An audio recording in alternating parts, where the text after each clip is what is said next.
Welcome to the Halloween special of the PropShow with special guest Iain White. It's episode 40-something. Roll VT.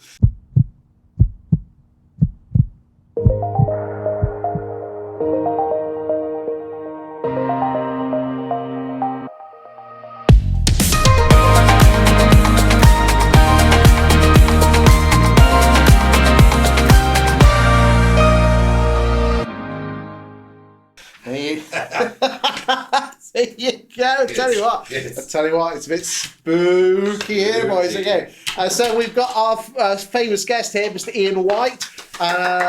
He's big in the game, and we've got the usual suspects. We've got Matt and we've got Chris. How's it going, Chris? He's been lean at the gym. Tell you what, mate, he's looking sharp there, Chris. He's been quiet today. Yeah, tell you what, giving it all that chatter, banter. So let's just have a quick word to our show sponsors. One don't, put your one glasses on. One don't. I'm a fan of there you go. One don't. There you go. Okay, Sponsors. and we've also got the other PropShow sponsors. So we've got Yumdale socks somewhere. Full action. Good stuff. Yeah, got some. There they are.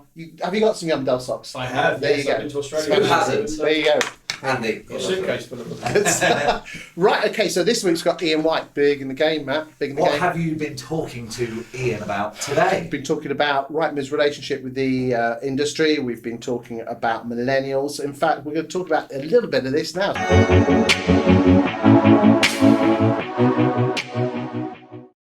Before we kick on, what I'd like to do, looking at the board, board. Right, Iain, Attention. what is your opinion on Rightmove's relationship with the estate agency industry? Drop that bomb in. Simply put, abusive, I suppose, would be the word I would use. Look, I think Rightmove aren't as expensive as people make out, but I think they're abusing their position of authority or their strength in the market. Is that a lack of empathy? They don't have any empathy. Yes. Okay, so Matt, you're a consumer of. I know you're looking for a property at the moment. I am. Yeah. You just go to Rightmove, don't you? Yeah, I mean, I do check Zoopla as well, but Rightmove's like the Google. Everyone just Googles it, Rightmove it. So we've worked it out before on previous shows a year or so ago that you joked that, what's the fee this year, and pull a figure out of a bucket. But actually, when you look into what agents you guys used to pay on newspaper advertising, like £1,000 a month maybe, actually. And that was when £1,000 was £1,000. Well, yeah, so actually, as Iain said, it's not bad value, but I know there's a lot of rumours and sort of murmurs about geographical areas, and that's costing people It's a lot interesting, more. Peter Knight, who's a good friend of yours, he's friend of the show. He's never been on the show. We'll get him on one day. Get him on. One day. You haven't had him on? No, not yet. We saw him do it for Dom last week, so that was good. No, last month. Remember, Last month. Yeah, last month, remember, because we always do this bit out of date. Sorry, where are you? And he actually said that during his mystery shopping exercises that I think it was between 20 and 25% of valuation appointments went unanswered. So pretty hot leads then. People are actually bothering to get in touch. And Yeah, just amazing. I mean, that's not Rightmove's fault. That's the agent's fault. Absolutely the agent's fault. Yeah. Absolutely the agent's fault. Okay, so before we move on to the next topic, could we have a message from our show sponsor, the PropShow bit? Yes, let's see. I don't normally drink beer, but when I do, I drink PropShow beer. Thanks very much. Right, let's moving on. So the next one, millennials in a estate agency. Iain, talk to me about that. Millennials in a estate agency, I think they get a bad reputation unfairly through poor leadership of them. What? So you're not telling me it's all about the free food and the avocado on toast and the fact they're snowflakes and they don't like picking the phone up? It's their boss's fault, is it? It's the old men, is it? And the old women? Look, they're definitely different. I think that would be, but I think these people could just be just as hardworking, just as phone positive, and not snowflake mentality if they were led correctly. So what can bosses do to motivate them, apart from beanbags and free food? I think the first thing to do is to understand exactly what it is that motivates them. But I think we talk about them as a single object. My experience of millennials or people born in the 80s, 90s is that there is all colours of the rainbow in all age groups. Yeah. I just think that it's easy to blame poor leadership on the age group of the people that are currently coming through the industry rather than blaming our own ability to lead them. Matt, what do you think? Yeah, I agree with Ian in the fact that that it's just another person, right? And it's up to the manager to, whether it's a tricky footballer or one that sort of unruly in the dressing room. Similar in a management structure, it's for them to learn about their employee. I mean, you said what motivates them. A lot of research done, and it's not necessarily money for a millennial. It's the fact that they could have flexi working hours, or they could have a 3-month sabbatical. This company we spoke to the other week about, they want to go and do that travelling stint and get it out of their system. Then, so it's not all about the money and them being weak on the phones. I think. You help and guide some of the best and biggest firms in UK estate agency. What does good look like when looking after this age group of people? Because it is our negs and valuers that we're talking about here. Mm. I think it's really simple. You need to provide them with an environment where they can flourish, whatever that environment is. You need to employ people that first and foremost understand the DNA and culture of your business, regardless of their age. Or you've got to make sure that you're not employing people that are simply just out of kilter with how you think, because that's not going to work. But I'm absolutely convinced that my bosses, when I was 21 years old, 22 years old, thought I was not hard-working. So I'm sure that they thought that my generation wanted everything on a plate, or whatever it is that we label these poor sods with now. And I don't think it's anything to do with the generation of people. I think it's to do with the changing style. Interesting you say culture. We were talking earlier on, the videos will be coming out in a few weeks' time, that you said that you think the biggest issue with UK estate agency bosses is them setting the tone with a culture. What does good culture look like, and why is it so important?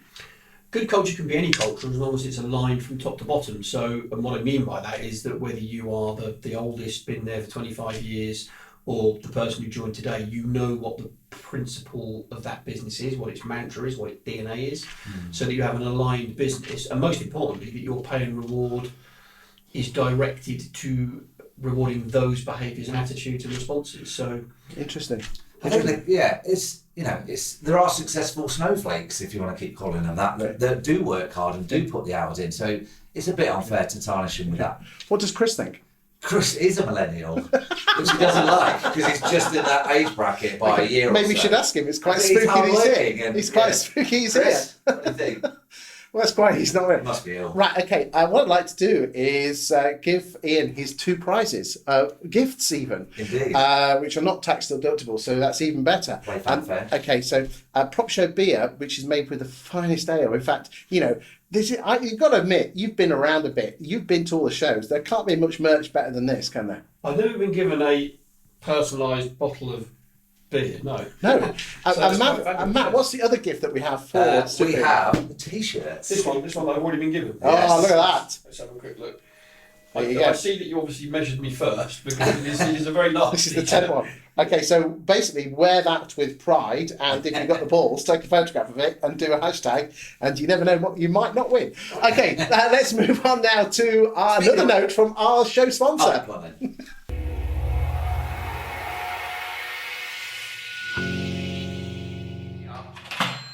Hello? Hey, it's Tony Morris from Sales Doctors. Tone? Mozza? Mozzo? I've got this agent's fees up from 1% to 2%, but the MD's moaning wants even more. Can you help, guys? Right. Yeah, we can help. Yeah. I don't know, what can we do, lads? Up from 1% to 2%? Well, to be honest, mate, if you just give him a couple of bottles of PropShow beer is 4.3%, so you get him right up there. Fantastic. You sure that'll work? Yeah, mate, definitely. Brilliant. Thanks, guys. I'll give all the agents these PropShow beers so they can all get some 4.3%. No worries, Mozza. Mate. See you later, Tone. See, they're quite good, those. There you go. Speaking of T-shirts, though, if you have any merch, especially T-shirts, send them in. We'd love to get you. We're making a T-shirt wall, so send them in. Your address. How much does it actually cost to come on this show, Matthew? It's absolutely free, Chris. It's so interesting. sign up below and come on for free. We Excellent. even provide lunch. There you go, Marks and Spencer size. There you go. Right, let's Happy days. move on. Probably this is the best part. Should we ask Steve what's happening in the North London property Steve, market? what are you saying? Steve says. Video sells property. Thanks, Steve. There you go. Now, and finally, what I want to talk about as he looked at the board over his shoulder, quite spookily. Hey, see what happened? Come on. We need some like ghosts floating across the screen and stuff. It's- Bubble, boil and No, trouble. it's okay.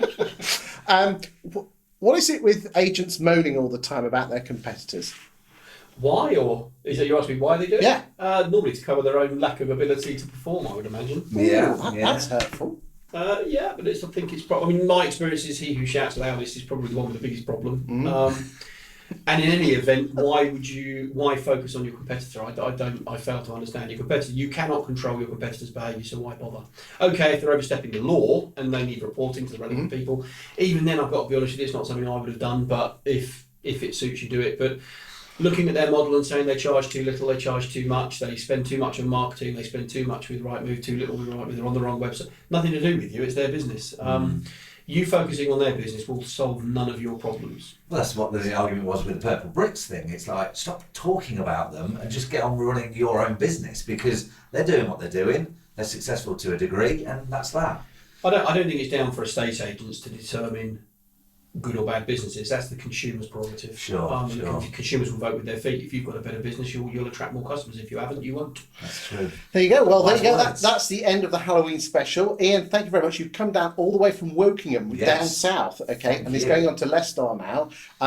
Ian's been onto the Watkins sofa and had lots of interesting chats. It should be coming out roughly the same sort of time now, if not a couple of weeks' time. Good. Thank you for taking the time and effort, Ian. Thank you. Ian, there's not many people I look up into this industry, but Ian is certainly one of them. He is a very Marmite sort of guy, but you either love him or hate him, and I love him to bits. You do tend to shoot from the hip, and you say what you like and like what you say. But I think that's good, isn't it? There's room for that. Honesty. Yeah, it's honest. Yeah. There you go. Anything you want to say before you go? No, the alternative is dishonesty. And on that note, you've got to point at the camera and shout "Shalom." Shalom!